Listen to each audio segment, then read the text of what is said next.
खजिन्याची शोधयात्रा प्रशांतजी पोळ यांच्या द्वारे लिखित या पुस्तकाच्या प्रकाशन समारोहामध्ये आपल्यासोबत उपस्थित पुढच्या कार्यक्रमाला गेलेले आमचे सहकारी चंद्रकांत दादा पाटील, विशेष या कार्यक्रमाकरता मध्य प्रदेशातून आलेले व खासदार आणि आता मध्य प्रदेशचे मंत्री आणि प्रशांतजींचे अतिशय जवळचे मित्र आणि आमचे अतिशय जवळचे मित्र आदरणीय राकेश सिंगजी, विशेष रूपाने या कार्यक्रमाकरता उपस्थित असलेले डॉक्टर गोब देगलूरकरजी, राजेश पांडेजी, रवींद्र घाटपांडेजी, प्रशांतजी आणि उपस्थित सर्व भगिनी आणि बंधूंनो, आज मला अतिशय आनंद आहे की या कार्यक्रमाकरता मी या ठिकाणी उपस्थित आहे आणि यापूर्वी सगळ्यांनी सांगितलंय की मी जेव्हा जेव्हा मी पुन्हा येईन म्हणतो तेव्हा मी येतच असतो. 2017ला मी पुन्हा येऊन सांगितलंच होतं. मला असं वाटतं 19ला मी पुन्हा येऊन म्हणाला होतो तर फार अडथळ्याची शर्यत मला पार करावी लागली. तसंच 17ला येईल असं म्हटलं होतं तर हे खरं आहे. दादा म्हणाले प्रशांतजी कदाचित वाट पाहत होते की देवेंद्र मुख्यमंत्री झाला की मग आपण प्रकाशन करू आणि त्यामुळे तोपर्यंत त्यांनी या ज्ञानाचं संशोधन करणं हे या ठिकाणी चालू ठेवलं. खरं म्हणजे सर्वात पहिल्यांदा आपल्या सर्वांच्या वतीनं मी प्रशांतजींचं मनापासून अभिनंदन करतो. हे तयार करण्याकरता त्यांनी किती संशोधन केलं असेल, किती वेगवेगळ्या प्रकारची ग्रंथ या ठिकाणी वाचून काढली असतील, त्याचा अभ्यास केला असेल हे आपण समजू शकतो. आणि मागचं जे पुस्तक होतं त्या पुस्तकाच्या प्रकाशनाच्या वेळी मी सांगितलं होतं की हे जास्तीत जास्त लोकांपर्यंत पोहोचलं पाहिजे. म्हणून महाराष्ट्रामध्ये देखील आम्ही आमच्या ज्या शासनाच्या सर्व लायब्ररीज आहेत त्या लायब्ररीजमध्ये हे आम्ही पोहोचवण्याचा प्रयत्न करू.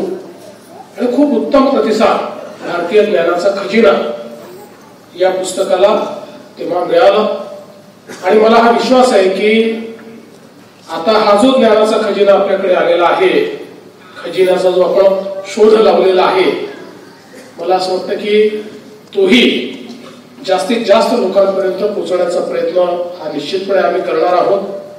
आणि याही वेळी मी प्रकाशक आपले जे आहेत त्यांना सांगू इच्छितो की आमच्याकडे या पुस्तकाच्या प्रती राखून ठेवा. आम्ही महाराष्ट्र शासनाच्या वतीनं जास्तीत जास्त ठिकाणी हे पुस्तक पोहोचलं पाहिजे हा प्रयत्न करणार आहोत. आपला इतिहास, आपल्या परंपरा, आपलं ज्ञान, आपली संस्कृती या सगळ्या गोष्टींचं जतन करणं हे आपलं कर्तव्य आहे.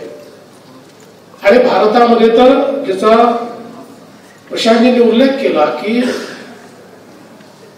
आपण पारतंत्र्यात का गेलो याबद्दल ज्यावेळी आपण इतिहास पाहतो त्यावेळी आपल्या समाजाचा आत्माभिमान, समाजाचं तेज हे समाप्त करण्याचं काम परकीय आक्रमकांनी केलं आणि म्हणूनच आपण पारतंत्र्यामध्ये गेलो.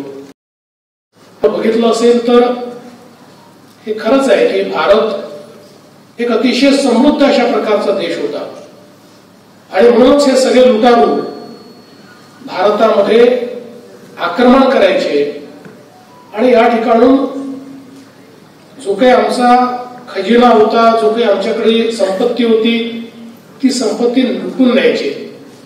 पण हे करत असताना भारताची शक्ती काय आहे तर भारतातलं ज्ञान आणि भारताची संस्कृती हीच भारताची खरी शक्ती आहे हे लक्षात घेऊन आमच्या ज्ञानाची केंद्र उद्ध्वस्त करणं, आमच्या संस्कृतीची प्रतीक जमीनदोस्त करणं आणि आमच्यावर हळूहळू त्यांची संस्कृती, त्यांचं ज्ञान, त्यांच्या परंपरा याचा पगडा बसवणं हे काम जवळजवळ 700-800 हजार वर्ष चाललं. आणि त्यातूनच मला असं वाटतं की आमचा जो आत्माभिमान आहे तो कुठेतरी कमी झाला आणि आमच्या अशा पिढ्या तयार झाल्या की ज्याला आपला इतिहासच माहिती नव्हता. अगदी आम्ही देखील आपल्या लहानपणी आर्यन इन्व्हेजन थिअरी शिकली. आम्ही पण हेच शिकलो, आम्हाला इतिहासात हेच शिकवलं की आर्यांनी भारतावर येऊन आक्रमण केलं आणि भारतावर राज्य केलं. आज आपले विषय मांडले आणि मग पहिला प्रतिप्रश्न विचारला की आर्यांनी जर इन्व्हेजन केलं होतं, इन्व्हेजनचा अर्थ होतो युद्ध. मग युद्ध कुठे झालं दाखवा. प्रत्येक युद्धाच्या काही खुणा असतात, त्या खुणा कुठे आहेत दाखवा. मग ज्यावेळेस लक्षात आलं की ही इन्व्हेजनची थिअरी चालत नाही तर हे लोक फार हुशार आहेत. मग त्यांनी सांगितलं आर्यन इन्व्हेजन थिअरी नाही आहे, आर्यन मायग्रेशन फिरत आले होते. हे कुठलाही त्या ठिकाणी वाद करत किंवा युद्ध करत आले होते. मग पुन्हा प्रतिप्रश्न विचारला गेला की मायग्रेशनचे खुणा असतात, त्या मायग्रेशनच्या खुणा दाखवा. मायग्रेशनच्या खुणाही दाखवता आल्या. आणि ज्यावेळी खऱ्या अर्थानं संशोधन चाललेलं आहे त्यावेळी आता केवळ आपलेच नाही, जगात देशातले अभ्यासक हे मानायला तयार आहेत की आता आर्यन इन्व्हेजन थिअरी नाही, आर्यन मायग्रेशन थिअरी नाही, आता आउट ऑफ इंडिया थिअरी आहे. म्हणजे भारतातून लोक बाहेर गेलेले आहेत, भारतात संस्कृती गेली आहे. अशा प्रकारच्या निष्कर्षावर आज जग येऊन थांबलेलं आहे. आपल्याला माहितीये की जगातल्या ज्या जुन्या सभ्यता आपण सांगतो, इजिप्तची सांगतो, बॅबिलॉनची सांगतो, अजून कुठली रोमची सांगतो, ज्या संपल्या म्हणजे त्या स्वरूपामध्ये आज अस्तित्वात नाही. भारत ही एकमेव कंटिन्युअस सिव्हिलायझेशन आहे जी पूर्वी होती तशाच पद्धतीनं चाललेली आहे. आणि जो सनातनचा या ठिकाणी खऱ्या अर्थानं अर्थ सांगितलेला आहे तो सनातन, आपल्या संस्कृतीला सनातन संस्कृती याकरताच आपण म्हणतो की ही संपलेली नाही, ही संपू शकत नाही, ही चालत आलेली आहे. याच्यात कुठलाही खंड नाही आहे, ही अखंडित आहे. कितीही प्रकारचे हल्ले झाले तरी देखील ही सातत्याने चाललेली आहे. अशा प्रकारची संस्कृती आहे. म्हणजे ज्या जुन्या ज्या संस्कृती आहेत ज्याच्याबद्दल बोललं जातं, संस्कृती 4000-3000 वर्षापूर्वीच्या या पुस्तकामध्ये प्रशांतजींनी धोलावीराबद्दल लिहिलेलं आहे, लोथल बद्दल लिहिलेलं आहे. धोलावीरा सारखं शहर ज्याला हडप्पन संस्कृती म्हणून सांगितलं गेलं आहे, मोहनजोदडो, हडप्पा अशा प्रकारचा हा जो सगळा भाग होता, तर 5-6 हजार वर्षापूर्वी पूर्णपणे विकसित शहर, म्हणजे ज्या संस्कृती 3-4 हजार वर्षापूर्वीच्या जगातल्या जुन्या सांगतात त्याच्याही आधीच्या अशा प्रकारच्या या संस्कृती की ज्याच्यामध्ये पूर्णपणे विकसित शहर, की ज्या शहरामध्ये सगळ्या आपल्याला पद्धती पाहायला मिळतात. प्रशांतजींनी उल्लेख केला, रस्त्यांच्या पद्धती आहेत, पाणी जाण्याकरता पाण्याचा निचरा होण्याकरताच्या पद्धती आहेत, त्या ठिकाणी ग्रीड पद्धती आहेत. आजच्या स्थापत्य शास्त्राला अपेक्षित पूर्ण शहरी रूपामध्ये आपल्याला 6000 वर्षापूर्वी पाहायला मिळतात. आणि केवळ तेवढंच नाही तर बहुमजली इमारती या देखील त्या काळामध्ये आपल्याला पाहायला मिळतात. याचा अर्थ आपल्या संस्कृतीचं जे स्वरूप 6000 वर्षापूर्वी होतं, ज्या काळामध्ये युरोपामध्ये अनेक देशांमध्ये संस्कृती काय हे माहिती नव्हतं, त्यावेळेसही आपण पूर्ण विकसित रूपामध्ये त्या ठिकाणी होतो. आणि आता तर त्याचाही उल्लेख प्रशांतजींनी आपल्या या पुस्तकामध्ये केलेला आहे की पहिल्यांदा उत्खननामध्ये मोहनजोदडो, हडप्पा वगैरे हे सगळं आपल्याला मिळालं. त्याच्यानंतर पलीकडचं उत्खनन सुरू झालं आता राखीगढी, बिऱ्हाणा अशा सगळ्या वेगवेगळ्या उत्खननातनं असं लक्षात येत आहे की ही सिंधू संस्कृती देखील आहे, ही सरस्वती संस्कृती देखील आहे. म्हणजे सिंधू संस्कृतीच्या आधीची संस्कृती ही सरस्वती संस्कृती आहे. आणि ही सरस्वती संस्कृतीच्या संदर्भात हे असं सांगतात की वेदांमध्ये जो सरस्वती नदीचा उल्लेख आहे त्याचा ज्यावेळी आपल्या सायंटिस्टनी ग्रहाच्या माध्यमातून आणि गणितीय अभ्यास केला त्यावेळी असं लक्षात आलं की आताची जी काही सरस्वती नदी आपण म्हणतो लुप्त झाली किंवा पण त्याचे जे काही आपल्याला अवशेष दिसतात तर ज्या स्वरूपात वेदांमध्ये त्याचा उल्लेख आहे त्या स्वरूपामध्ये ती 10 वर्षापूर्वी व्हायची. आता 10,000 वर्ष ती वाहत असेल आणि समजा त्याचा उल्लेख वेदामध्ये आलेला असेल तर वेद किमान 10,000 वर्ष जुने असले पाहिजे. आपल्याला शिकवलं 4,000 वर्षापूर्वी वेद आपल्याला कुठेतरी सापडले 10,000 वर्षापूर्वी. आणि त्यात महत्वाचं हे नाही, महत्वाचं हे आहे की 10,000 वर्षापूर्वी संस्कृत सारखी भाषा ही पूर्ण स्वरूपामध्ये विकसित स्वरूपामध्ये आपल्याला ज्ञान. आता जगाच्या पाठीवर 10,000 वर्षापूर्वीची कुठली भाषाच नाही या स्वरूपात. त्यामुळे एकूणच हा जो काही आपला ज्ञानाचा खजिना आहे हा खूप जुना आहे. आणि म्हणूनच आपण या सगळ्या सांस्कृतिक दृष्ट्या आपण विकसित होत गेलो आणि त्यासोबत आर्थिक देखील आपण विकसित होत गेलो. आणि म्हणूनच प्रशांतजींनी पहिल्या शतकामध्ये भारताचं एकूण व्यापारातलं जे स्थान होतं ते 33% होतं जगाच्या व्यापारामध्ये.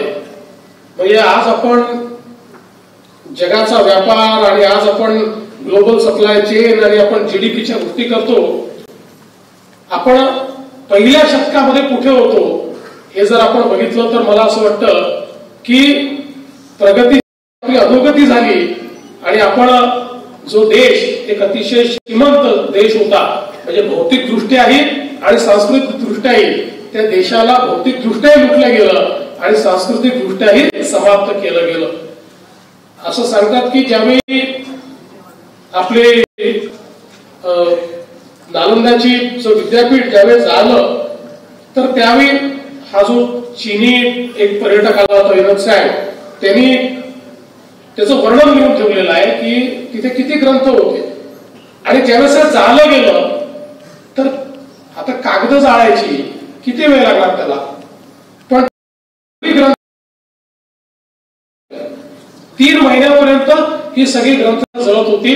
आणि जर आपण तो युनक सॅंगचं जे सगळं त्यांनी लिहून ठेवलेलं आहे खरं म्हणजे तोही सगळं लिहू नाही शकला कारण तो इतकं जे ग्रंथ घेऊन चालला होता त्यावेळेस पुरामध्ये त्याची बरीच ग्रंथ संपदा पाण्यामध्ये उडाली.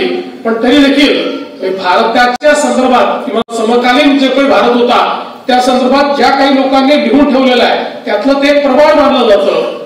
आणि त्यावेळेस तो असं म्हणतो की इतके वेगवेगळ्या विषयांवर त्या ठिकाणी शिकवलं जात होतं की मी कधी कल्पनाच केली नव्हती. इतके लोक शिकत होते, इतके लोक शिकवत होते, इतके त्या ठिकाणी वेगवेगळ्या खोल्यांमध्ये अभ्यास चाललेला होता. आणि मग प्रत्येक शास्त्राचं वर्णन देखील त्यांनी त्या ठिकाणी केलेलं आहे.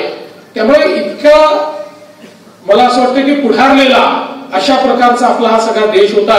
आणि म्हणून या सगळ्या आपल्या इतिहासाची माहिती हे आपल्याला असलीच पाहिजे. प्रशांतजींनी खरं म्हणजे याच्यामध्ये एक अद्भुत गोष्ट सांगितलेली आहे ती म्हणजे सापशिडीचा खेळ आपण खेळतो पण या खेळाचं उगम कुठलं आहे तर प्रशांतजींनी त्याच्यामध्ये लिहिलेलं आहे की ज्ञानेश्वर माऊली ज्यावेळी भिक्षा मागायला जायचे त्यावेळेस छोट्या भावंडांना घरी ठेवायचं आहे तर त्यांना काय करायचं तर त्यांना जो खेळ तयार करून दिला होता तो खेळ सापशिडीचा. त्याला काय म्हणायचं प्रश्न तुम्ही लिहिलाय त्याला शब्द दिलेला आहे तो खेळ म्हणजे सापशिडीचा खेळ. आता या सगळ्या गोष्टी मला असं वाटतं की आपल्यापर्यंत कधी पोचल्याही नाही आणि पोचावा तसा प्रयत्न देखील त्या ठिकाणी झाला नाही. आणि म्हणूनच आणि एक अजून खूप महत्वाचं त्याच्यामध्ये मला असं वाटतं की गणिताच्या संदर्भात तर लिहिलंच आहे. आणि मध्यंतरीच्या काळात मी एका कार्यक्रमात गेलो होतो आणि वैदिक गणित याच्यावरचे जे ग्रंथ आहेत ते ग्रंथ आता लुप्त झालेले आहेत, ते पुन्हा नव्याने लिहिण्याचा प्रयत्न किंवा नव्याने त्याचा शोधण्याचा प्रयत्न चाललेला आहे. गणितामध्ये तर जी काही भारताने केलेली प्रगती आहे त्यातला बराच मला असं वाटतं बऱ्यापैकी गोष्टी या पुस्तकामध्ये निश्चितपणे आपल्याला वाचायला मिळतील. आणि एक अजून चांगली गोष्ट या पुस्तकात जी आपल्याला वाचायला मिळते ती म्हणजे आपल्या सगळ्या शुभ कार्याची सुरुवात ही श्री गणेशाने होते. पण श्री गणेश हे केवळ भारतापुरतं मर्यादित नाही तर जगातल्या कुठल्या कुठल्या देशात आहे. आणि मला असं वाटतं तुम्ही तर श्री गणेशाची राजधानी भारत नाही थायलंड आहे असं म्हटलेलं आहे. कारण इतक्या मोठ्या प्रमाणात त्या ठिकाणी गणेशाची आराधना होते. गणेशाशिवाय तिथे देखील कशाचीच सुरुवात होत नाही. आणि तुम्ही जपानचं उदाहरण दिलं. मी स्वतः जपानला गेलो होतो आणि जपानला गेलो असताना त्यावेळी त्यांनी तिथल्या आपल्या राजदूतांनी मला ते दाखवलं होतं आणि त्यांनी सांगितलं होतं की जपानमध्ये 2000 गणेशाची मंदिरं होती. आता प्रशांतजींनी सांगितलं 272 वगैरे काहीतरी उरलेली आहेत. आणि मग त्यांनी मला तिथे दाखवलं. ते म्हणाले बघा आपण जसा मोदकाचा प्रसाद करतो तसाच मोदकाचा प्रसाद करतात, फक्त त्याला मोदक म्हणत नाही मोदक म्हणतात आणि तो प्रसाद गणपतीला देतात. आणि जपानमध्ये मी कोयासानला गेलो होतो. त्या कोयासानमध्ये कोबोडायची समाधी आहे. कोबोडायची म्हणजे त्यांनी तिथे बुद्ध विचार नेला, बुद्धिझम तिथे नेलं. आणि असं म्हणतात की 2000 वर्षापासून बोधिसत्व अवस्थेमध्ये कोबोडायची त्या ठिकाणी आहे. आणि म्हणून ते खूप महत्वाचं स्थान आहे. म्हणजे जपानमध्ये जो सगळ्यात श्रीमंत माणूस आहे तो ज्यावेळेस तो मेल्यानंतर त्याची समाधी कुठे व्हावी तर ती कोयासानला कोबोडायचीच्या तिथे होते. तिथल्या ज्या मोठ्या मोठ्या कंपनी आहेत त्या सगळ्या कंपन्या तिथे त्यांनी जागा आरक्षित करून ठेवल्या. ही कावासाकीची आहे, होंडाची आहे, कारण ती घराणी आहेत, कंपन्या नाही आहेत. तर इथे त्यांच्या घरचा गेला तर इथे त्याची समाधी बनेल. तर या कोबोडायचीच्या त्या समाधीच्या समोर आम्ही गेलो आणि त्यांनी सांगितलं की प्रार्थना होणार आहे. आणि म्हणून आम्ही प्रार्थनेला उभं राहिलो. त्यांनी आपल्या भारतीय पद्धतीसारखीच ते प्रसाद घेऊन आले आणि सगळं केलं, आरती केली. आता ती आरती त्यांनी करत असताना मला काही शब्द असं वाटलं की समजतात आपल्याला. आणि म्हणून ती आरती झाल्यानंतर मी त्यांना विचारलं की आरती तुम्ही जी म्हटली ती कोणत्या भाषेत आहे? म्हणाले संस्कृत मध्ये. 2000 वर्षापासून ती आरती चाललेली आहे, संस्कृत मध्ये चाललेली आहे. त्याच्यामुळे मला असं वाटतं की ही जी काही आपल्या संस्कृतीचा आपल्या ज्ञानाचा पगडा हा जगातल्या अनेक देशांमध्ये आपल्याला पाहायला मिळतो. फक्त आपल्याचकडे हे जे काही तथाकथित धर्मनिरपेक्षवादी विचारसरणी मध्यंतरीच्या काळात घुसली आणि धर्मनिरपेक्षतावादाच्या नावावर निधर्मी अशा प्रकारचं राज्य तयार करायचं, अशा प्रकारच्या विचारांनी जो आपण ग्रसित झालो आणि त्यातून मग आपल्याला या सगळ्या प्रथा आणि परंपरा या चुकीच्या वाटायला लागल्या आणि यांना शिव्या देणं म्हणजे आम्ही किती पुरोगामी आहोत अशा प्रकारचा नसलेला पुरोगामी विचार. म्हणजे पुरोगामी असला तर त्याचं स्वागतच झालं पाहिजे, पण पुरोगामी नसलेला अशा प्रकारचा विचार की ज्याने सनातन जे आहे ते सगळं वाईट आहे अशा प्रकारे या ठिकाणी प्रतिपादित करण्याचा जो प्रयत्न केला त्यातून अनेक पिढ्या आमच्या अशा तयार झालेल्या आहेत की ज्यांना आपला इतिहासच माहिती नाही. म्हणजे आज जर आपण कुणालाही विचारलं तर आपल्याला असं वाटतं की आपण मुघलांच्या गुलामगिरीतून थेट इंग्रजांच्या गुलामगिरीत गेलो. मध्ये 100 वर्ष हिंदवी स्वराज्य, मराठ्यांचं साम्राज्य हे आपल्याला माहितीच नाही आहे की या ठिकाणी ते होतं. ते पूर्ण एक प्रकारे या भारतामध्ये इतकं मोठं स्वराज्य हे केवळ निर्माण केलं नाही, ते टिकवलं. आणि अशी परिस्थिती होती की दिल्लीच्या बादशहालाही मराठ्यांना त्या ठिकाणी मदत मागावी लागायची आणि त्याच्या शरणात त्याला राहावं लागायचं. इथपर्यंत आमचं स्वराज्य साम्राज्य आम्ही तयार केलं होतं हे आम्ही शिकू शकलो नाही. त्यामुळे आम्हाला असं वाटतं की मुघल गेले, इंग्रज आले, पहिले यांनी गुलाम बनवलं मग त्यांनी गुलाम बनवलं. आणि म्हणूनच हे अत्यंत आवश्यक आहे की जी काही आमचा इतिहास आहे, ज्या काही आमच्या परंपरा आहेत, आमची संस्कृती आहे, आमचं ज्ञान आहे, हे आपल्याला माहिती असलं पाहिजे. आणि प्रशांतजींनी जसं सांगितलं की नुसतं माहिती असून चालणार नाही, तर आम्हाला ती परंपरा पुढे देखील न्यावी लागेल, त्यात शोधही करावा लागेल. इतकी चांगली ग्रंथ आहेत. आज आपण पाहतोय की आयुर्वेदासारखा जो ग्रंथ आहे ज्याच्यामध्ये अनेक आपल्याला उपचार पद्धती त्या ठिकाणी पाहायला मिळतात. शल्यचिकित्सा सारखा जो काही विषय आहे आपण असं मानतो की तो आमच्या भारतातनं सुरू झाला, त्याची अनेक पुस्तकं आपल्याला पाहायला मिळतात. आज वेगवेगळ्या प्रकारच्या संहिता ज्या आपल्याला पाहायला मिळतात, त्या संहितांमध्ये इतकं विज्ञान दडलेलं आहे. आणि म्हणून याच्यावर संशोधन होणे गरजेचं आहे. आणि मला विश्वास आहे की प्रशांतजी, तुम्ही या दोन्ही पुस्तकांनी या इतक्या महत्वाच्या गोष्टी या ठिकाणी विचारार्थ आणलेल्या आहेत की यातनं राज्यकर्ते म्हणून आम्हालाही प्रेरणा मिळते की आपल्यालाही याच्याकरता काहीतरी केलं पाहिजे. अन्यथा आपण केवळ गोडवे गात राहू, परंतु आपण पुढच्या पिढ्यांना काही देणार नाही. आणि म्हणून मी निश्चितपणे आपलं मनापासून अभिनंदन करतो. यातनं मिळालेल्या प्रेरणेचा योग्य उपयोग आम्ही करू असं मी आपल्याला आश्वस्त करतो. आणि आपण ही शोधयात्रा अशी सुरू ठेवावी जोपर्यंत ज्ञानाचे सगळे खजिने हे प्राप्त होत नाही, तोपर्यंत प्रशांतजींची शोधयात्रा सुरूच राहावी. आणि जेव्हा जेव्हा तुमचा शोध लागेल त्यावेळी मी पुन्हा येईलच, त्याच्यामुळे आम्ही सगळेच येऊ एवढं या निमित्ताने सांगतो आणि माझं बोलणं संपवतो. धन्यवाद. जय हिंद, जय महाराष्ट्र.